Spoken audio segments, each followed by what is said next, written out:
Hello, Mr. Vice President. Thank you so much for giving this opportunity to talk here today. I did not agree with many of the things that you said right ahead of this, but I don't think that's my point to discuss here. What I want to ask is, okay. You are married to a woman who is not Christian.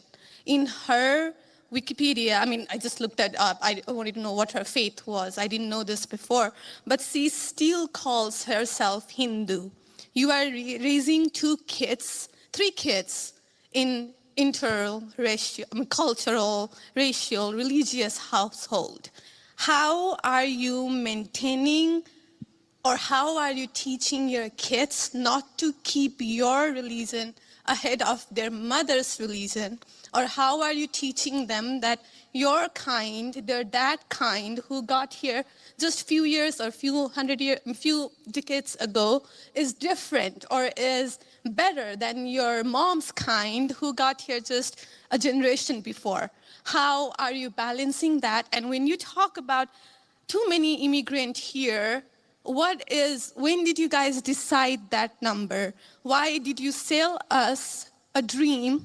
You made us spend our youth, our wealth in this country and gave us a dream. You don't owe us anything. We have worked hard for it. Then how can you as a vice president stand there and say that we have too many of them now and we are going to take them out to people who are here rightfully so by paying the money that you guys asked us?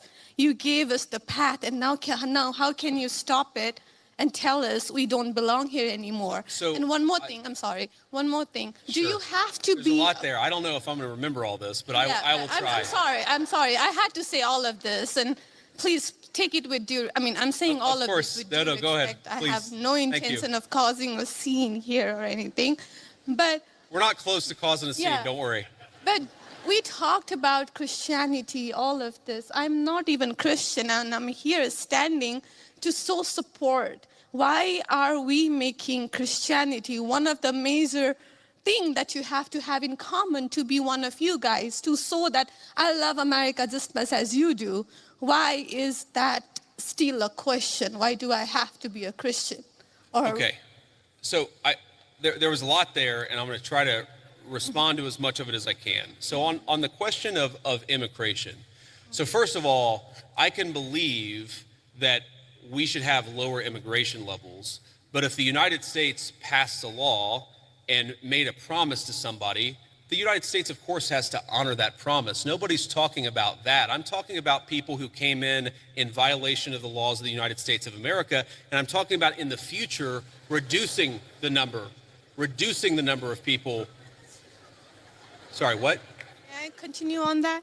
Because when you just said you are not stopping with the people who came here legally, right? But you are pushing out policies that hurt us. And these policies are not even solving the problems. These policies are just creating chaos. No, ma'am. Okay, so again, I'm gonna finish answering the question, and then if I've answered all 9 of your questions in less than 15 minutes, then we can keep on going.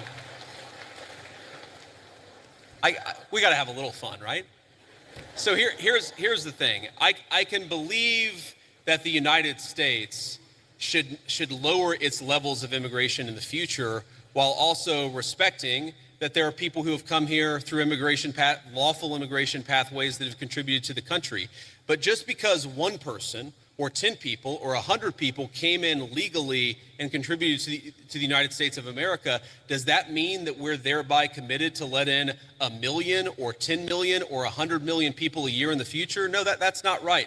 We cannot have, I'll go and finish. We cannot have an immigration policy where what was good for the country 50 or 60 years ago binds the country inevitably for the future. There's too many people who want to come to the United States of America, and my job as vice president is not to look out for the interests of the whole world, it's to look out for the people of the United States.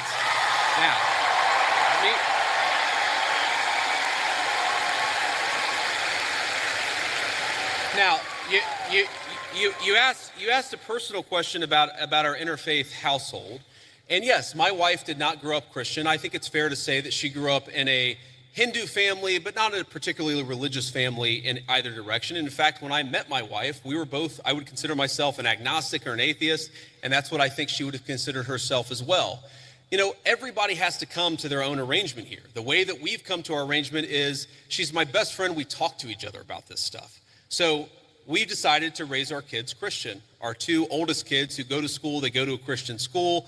Our 8-year-old did his first communion about a year ago. That's the way that we have come to our arrangement. But, thank you. My 8-year-old was also very proud of his first communion. Thank you, guys. I'll tell him that Old Miss wishes him the best. But I think everybody has to have this own conversation when you're in a marriage. I mean, it's true for friends of mine who are in Protestant and Catholic marriages, friends of mine who are in, atheist and Christian marriages. You just got to talk to the only advice I can give is you just got to talk to the person that God has put you with, and you've got to make those decisions as a family unit. For us, it works out. Now, most Sundays, Usha will come with me to church. As I've told her and I've said publicly, and I'll say now in front of 10,000 of my closest friends, do I hope eventually that she is somehow moved by the same thing that I was moved in by church? Yeah, I honestly do wish that, because I believe in the Christian gospel, and I hope eventually my wife comes to see it the same way. But if she doesn't, then God says everybody has free will, and so that doesn't cause a problem for me. That's something you work out with your friends, with your family, with the person that you love. Again, one of the most important Christian principles is that you respect free will.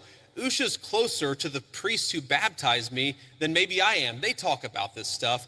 My attitude is you figure this stuff out as a family, and you trust in God to have a plan, and you try to follow it as best as you can. And that's what I try to do. I want to make a final point. So I don't want to cut you off. I want to be respectful to all the people behind you in line, but I want to make this point about immigration, okay? If you ask the question, what is the exact right number of immigrants for the United States to let in, it is just very specific on the context. If you go back to the 1920s, the United States passed an Immigration Reform Act that effectively cut down immigration to close to zero for 40 years in this country. And what happened over those 40 years? The many people who had come from many different foreign countries and different foreign cultures, they assimilated into American culture. And there was an expectation that they would assimilate into American culture. I think we have two problems in our immigration system today. And my guess is you're probably a slightly more leftist political persuasion, liberal political persuasion, maybe not. But here's the thing. I remember back in my establishment GOP days, when I was still very early getting involved in Republican politics, I remember a conservative think tank person who told me that one of the reasons why immigration was really good is that if you had enough diversity in a country, people would mistrust each other and they wouldn't join labor unions. Okay? So when I see a lot of left-wing people who theoretically support organized labor saying we need to flood the country with a limitless number of immigrants, they're unwilling to set any limitations on it. My response to that is you are destroying the very social trust on which American freedom and prosperity was built. And that is really important to me. So the honest answer to your question, what is the exact number of immigrants America should accept in the future? Right now, the answer is far less than we've been accepting. We have got to become a common community again, and you can't do that when you have such high numbers of immigration, which is one of the reasons why we have the immigration policy we do. Thank you. Next.